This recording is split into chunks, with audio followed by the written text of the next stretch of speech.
Hi, everyone. I am Miguel again from Source International, and welcome to the third of a series of 5 video modules introducing the draft global guide on participatory environmental monitoring, PEM.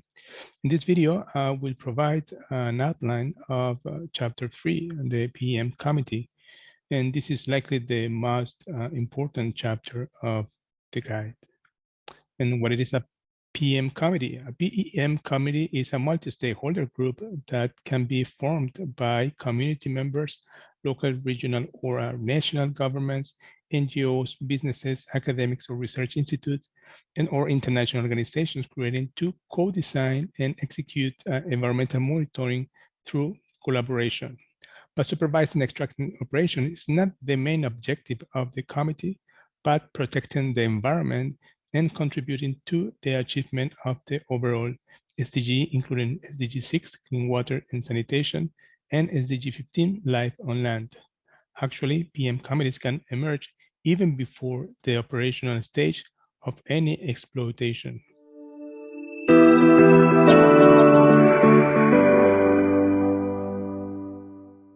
Usually, a PM committee does not start spontaneously. Someone must convene them.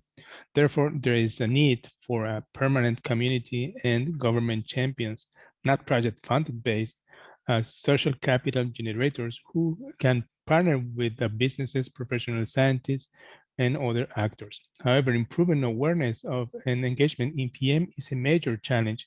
Therefore, there is a need to engage closely with policy and public authority stakeholders, and there is significant time and effort required to build an engaged community of participants.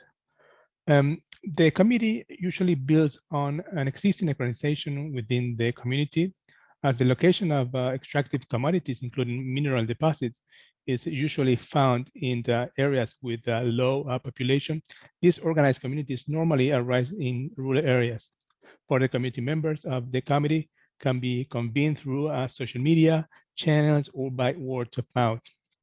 Community members of the committee should also include downstream and surrounding communities. The committee should make an effort and try to engage the quadruple helix of stakeholders, communities, public authorities, industry, and academia, while ensuring inclusiveness and diversity of engagement. A certain level of data interoperability is essential for government agencies as well as for academic and research organizations. Data interoperability is referred to as the ability to create, exchange, and consume data to have clear shared expectations for the contents, context, and meaning of that data. The PEM committee should not reproduce the usual patterns of exclusion. It is important to include women, youth, and indigenous peoples. Previous case studies have shown that the importance of effectiveness of working toward gender equity and committee participation to enable oversight of the whole community. And there are good examples from Ocopampa in Peru and from Tupiza in Bolivia. This means seeking gender equality in terms of participation, leadership, composition, and the decision-making process. However, stakeholders should be aware that contextual issues can facilitate or hinder the participation of women. Additionally, it is important to empower indigenous communities to ensure that cultural values and indigenous rights are secure. The committee should have a technical secretariat, including technical experts possessing the required scientific knowledge that support their work, like, for example, a local university. The secretariat advises the committee, coordinates technical training, leads the development of technical protocols, and helps prepare the environmental monitoring plans. This may also be responsible of the custody and maintenance of the monitoring equipment. Interacting with universities can be very useful as a way to design technical solutions and to ensure that those who participate in the committee can receive proper training. The committee should also have PM coordinators who will be responsible of leading the monitoring activities. And it is crucial to maintain the same contact person within the government and the businesses involved during the entire working time of the PM committee. Consistently maintaining a person from the beginning to the end allows for continuity and trust building. It should be taken into account that when new municipal authorities are elected, the composition of the committee may also change. Long-term commitment is valued by participants, other users of the data, and key stakeholders. So it increases both the trust in the PM approach and in the value of the data being collected.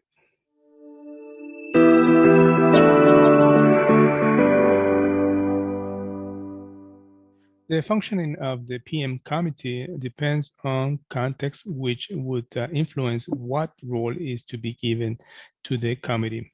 Members of the committee should create a common vision of what they want to achieve and prioritize which situation will be monitored in the short and long terms. They can decide whether or not to carry out a baseline and ongoing monitoring in a periodic way. Environmental monitoring priorities and the high-level strategy are generally decided collaboratively between the members of the committee. All stakeholders should participate in the high-level design of what will be monitored and how the group will work. The committee can consider their duties to monitor all activities that could impact the environment in their geographical area. And this concern transcends the operation of any given business operation, recognizing that the impact of other economic activities, including those of their own community. In this context, the committee becomes stakeholders that do not simply monitor the environment, but also propose actions that affect other areas of community life. Discussions forum can be developed to identify the general topics for review. Dialogue platforms like roundtables for discussion seem to be also effective for these purposes. And assemblies are one of the most common ways of reaching agreement as well. Environmental monitoring co-design involves choosing the specific parameters to monitor the sampling sites and the timing for monitoring and taking samples. Members of the committee can also participate while samples are taken, which can include, for example, accompanying to the samples from the monitoring site to the laboratory. Stakeholders can also play different roles from companions to participants. Committee's members should agree in the selection of the laboratory and the professionals that they will work with. Different laboratories can also be selected and changed to a different laboratory to analyze samples. And the PM committee should work towards an ecosystem approach, which will reflect the complexity of the environment and the concerns of the communities. Such an approach includes closer attention to communities' perception of impacts and accounting for them. This approach could also take into account possible cumulative effects of operational processes.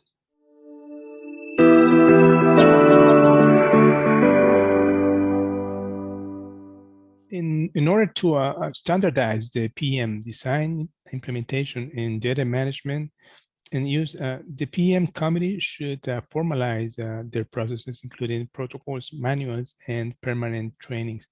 When data is gathered in a good manner, participants have good training, and there is good alignment with the policymakers, then there is a very good experience with the acceptance of the PM data.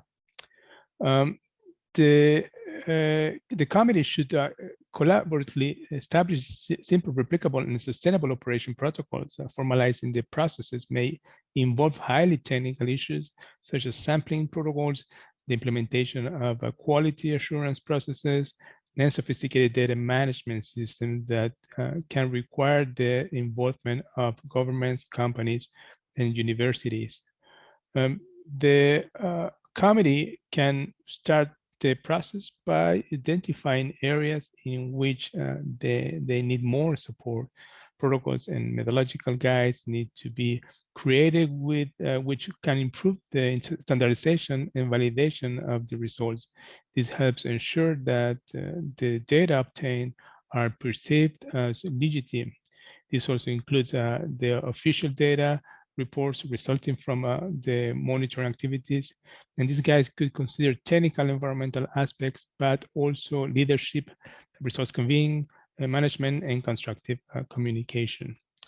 It is also recommended for the committees to include the formalization of the processes of accountability and transparency during and after the monitoring activities. Such an approach is designed to be not only mindful of the community, but also responsive to the authorities and the companies involved. The formalization processes should not be seen in isolation from the socio-cultural and legal context. The strengthening of the legislation on community participation and environmental standards in the extractive context also creates opportunity for the committee. This would entail defining how the committee operates and specifying the responsibility of all the participants. Incentives along with logistic and financial support need to be provided for stakeholders to participate in consultation sessions in or near potentially impacted communities. Effective methods of external communication should also be identified so that the process and the results of the monitoring are well understood by all the interested persons. For example, the committees can disseminate information in a participatory manner through working groups. The committees can also become recipients of the concerns of the communities and channel them to the outside world. The communication strategy can be assisted by the technical secretariat through brochures or other dissemination materials, easy to understand, and using the local language of the community would also bring the benefit of motivating the community to participate more actively in environmental monitoring. Once the PM committee are known in their specific territories, they become involved in other opportunities for participation with different stakeholders. Previous case studies showed that coordination between committees and other stakeholders and organizations through networks should be also pursued. This may include communities of practice to demonstrate the value of participatory environmental monitoring, address common issues, and also to share some knowledge.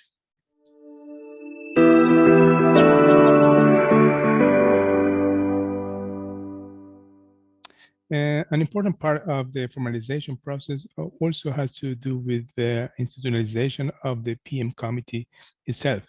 To achieve this objective, it can be useful to identify a specific contact agency within the state. The institutionalization of the committee can provide access to higher levels of financing and greater impact on decision making without decreasing contact with the communities. The state can generate the required institutional framework, for example, by granting a formal role to the committees in regional and national mining-related planning processes, or by preparing for regional and national networks of committees. Governments should use existing processes such as the environmental impact assessments to promote the creation and operation of the committees. Government could also use some tax revenues or mining royalties to PM initiatives, thereby institutionalizing the committees. The committees can also be aided by the institutional framework and national obligations provided by international legal instruments such as the Escazú Agreement, which entered into force in April 2021, as well as the Aarhus Convention, together with its protocol on pollutant release and transfer register and the national Aarhus centers.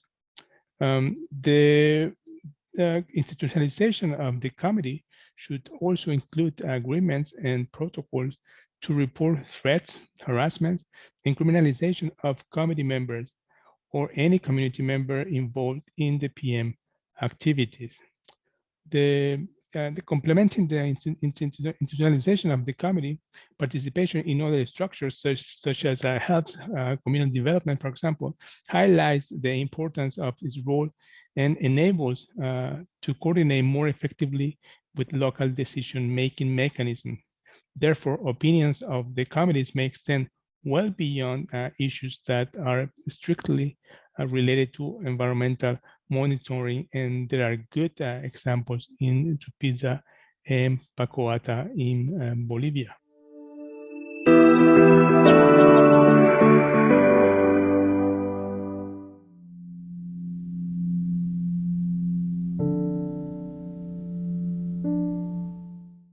Capacity building is another key aspect that needs to be included in the formalization stream, as PM committee members will need to learn new skills to strengthen PM. Capacity building can overcome both technical and social challenges. The committee can assess their particular training needs and opportunities. Regarding the social interaction skills, we must be aware that a multi-stakeholder relationship is not free of risk. Issues such as participation, trust, and maintaining a constructive relationship are quite important. The work with the committee means that the stakeholders have to learn to co-create an open collaborative setting to make the PM initiative possible. The triangle of trust by Margaret Gold and other researchers illustrate the potential tensions that can emerge in a PM committee.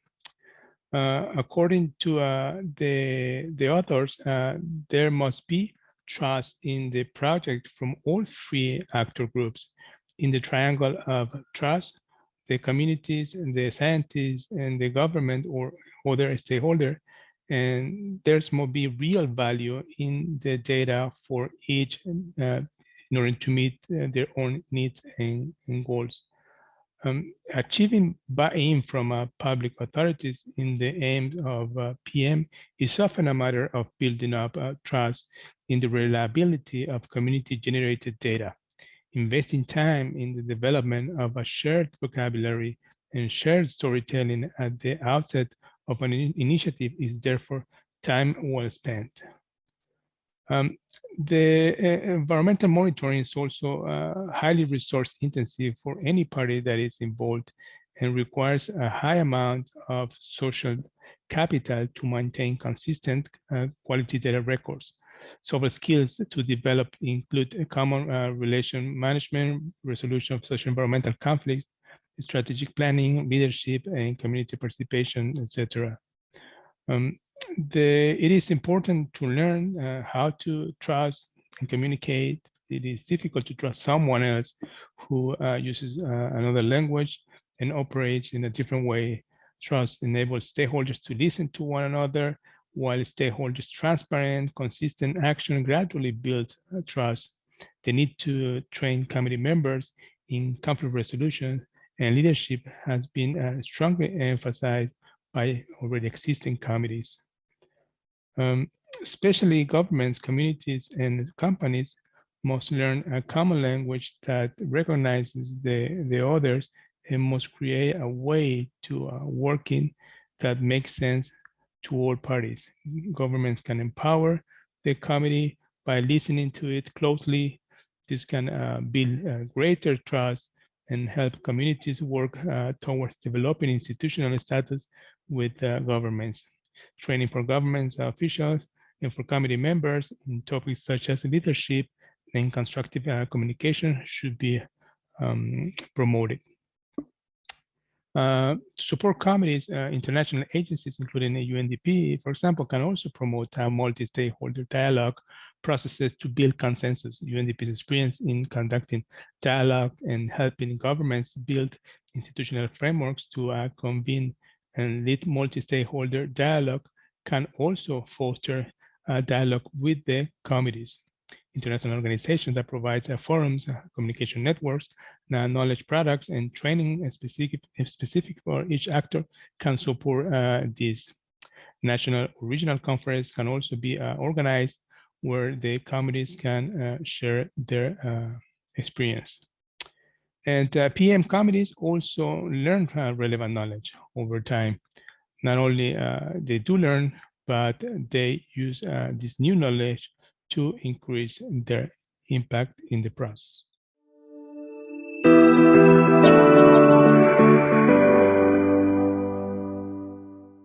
Regarding the technical skills, I would say that doing environmental monitoring is not technically more complex than any other activity conducted in our increasingly high-tech life. However, community members often lack the technical knowledge required to understand and perform monitoring and analysis that are valid for all partners.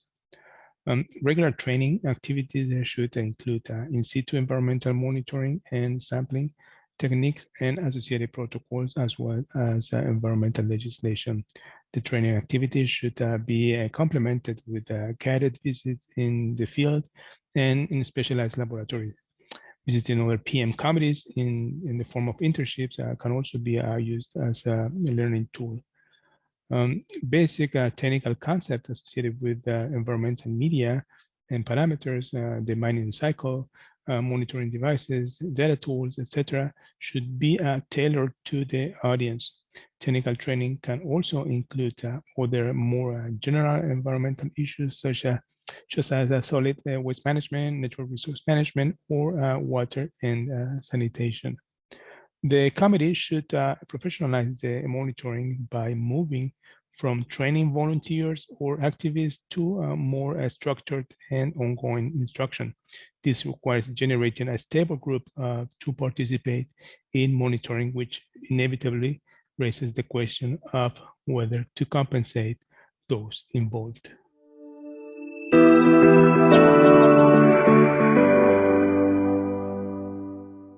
And finally, the power to generate financing that guarantees the sustainability and independence of PM committee constitutes a critical and inescapable challenge. The truth is that PM requires financing to cover direct costs such as travel, accommodation, equipment, transportation, and analysis of laboratory samples.